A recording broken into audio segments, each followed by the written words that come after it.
For question 1, it says a rectangular sign of weight 180 newtons hangs at the rest from 2 cables. The left cable is at 30 degrees above the horizontal. The right cable is at 50 degrees.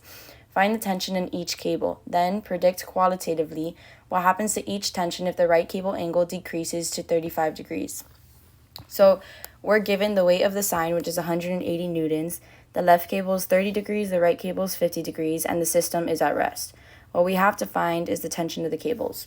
So first, you create your free body diagram, and you have your horizontal plane, which is the tension to the left and the tension to the right. And then this arrow here is the force of gravity. Then this arrow is the force of the tension to the right, and this one is the force of the tension to the left. Then you have the horizontal equation, where you have the tension of the left times cosine 30 minus the tension of the right times cosine 50 equals 0. So you then add the tension of the right, cosine 50, to the 0, which makes tension of the left, cosine 30, equal to the tension of the right, cosine 50. And then from there, to isolate the tension of the left, you divide by the cosine of 30 to the other side. And then algebraically, once you put that into the calculator, that gives you tension of the left equals 0.742 tension to the right. And then for your third step, you move on to the vertical equation. So that gives you tension of the left, sine of 30, plus tension of the right, sine of 50, minus the gravitational pull, equal to 0. So your gravitational pull is 180 newtons, and so you add that to the 0. And then from there, you plug in what your tension of the left was into the equation. So this here goes into this, which gives you this. And so from there, you keep on solving it algebraically. And you do sine of 30 into the calculator, which gives you 0.500. You do the sine of 50 into the calculator, which gives you 0.766. And then from there, you multiply these two together, which gives you 0.317 tension to the right plus 0.766 tension to the right equals 180. From there, you add the like terms, which gives you 1.137 tension to the right equals 180. And then you divide by 1.137 to both sides, and therefore tension to the right is 158.311 newtons. Then for your fourth step, you take the equation that you had in the second step, which is the equation that it says tension to the left equals 0.742 times tension to the right, and you plug in your tension to the right into that equation. And putting that into the calculator, you get your tension to the left, which is 117.467 newtons. And so for the what if the angle of the cables changed? Let's say that the left cable changed 45 degrees. So the system would be thrown off because the two cable tensions aren't perfect third law pairs. And that is it. For question 3, the question goes, on a horizontal frictionless surface, a constant 20 Newton horizontal force pulls a 3 kilogram block A, which pushes a 2 kilogram block B.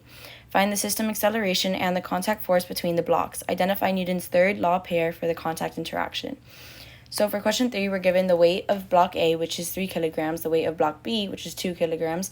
It is a frictionless surface, and the force is the pull of 20 newtons to the right. So what we have to find is the system acceleration and the contact force. So for the first step, we have free body diagram A.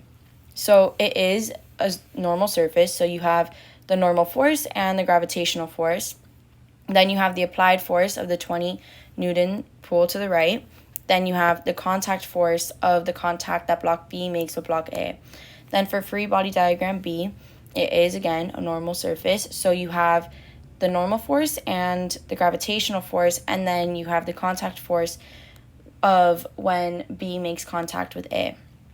So for the third step, you have Newton's second law, which has to do with force equals mass times acceleration. So we have the force given to us, which is 20 newtons.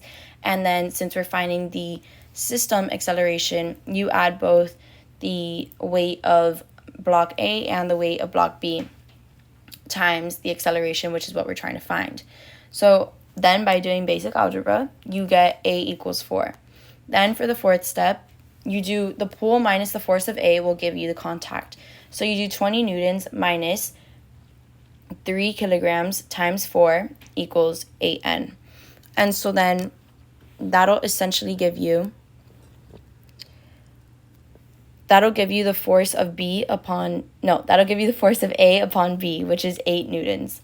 Then you have to try to find the force of B upon A, which then is this step right here. And so you do 2 kilograms, which is the weight of block B, times the acceleration, which is what we already found, and that gives you 8. And this aligns with Newton's third law, which says a Newton's third law pair force of A upon B is the same of force of B upon A. So that gives you the contact force of 8 newtons. So what if the weight of the blocks were different? Example, block A gives you 6 kilograms and block B gives you 7 kilograms. The system would essentially stay the same because they are a perfect Newton's third law pair.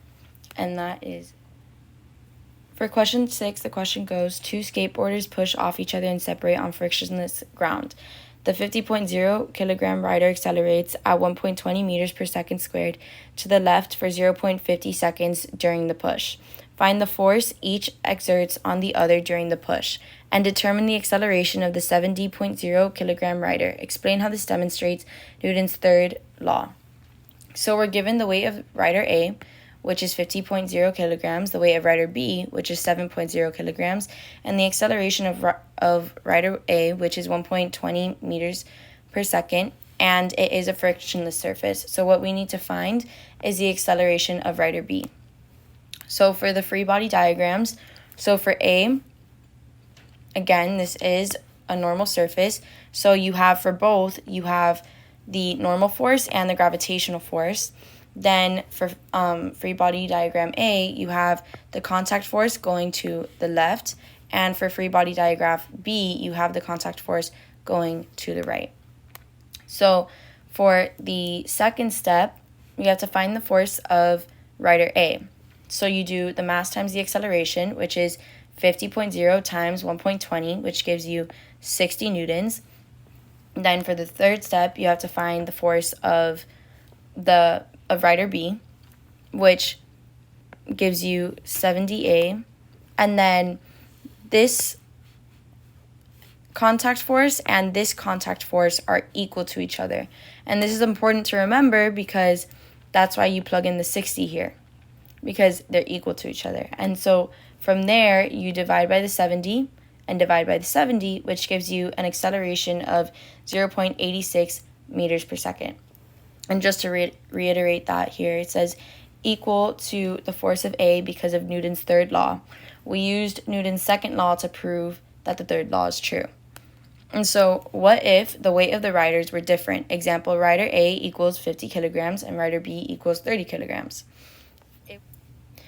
Newton's second law, F equals m times A, is directly proportional. That means that F is directly proportional to the mass times acceleration. Mass and acceleration are inverses of each other, meaning that whenever the mass changes, increases or decreases, the acceleration will increase or decrease respectively.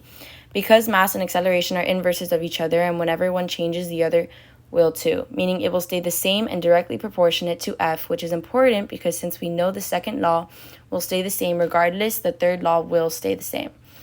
Regardless if you change the weight, the second will always stay the same.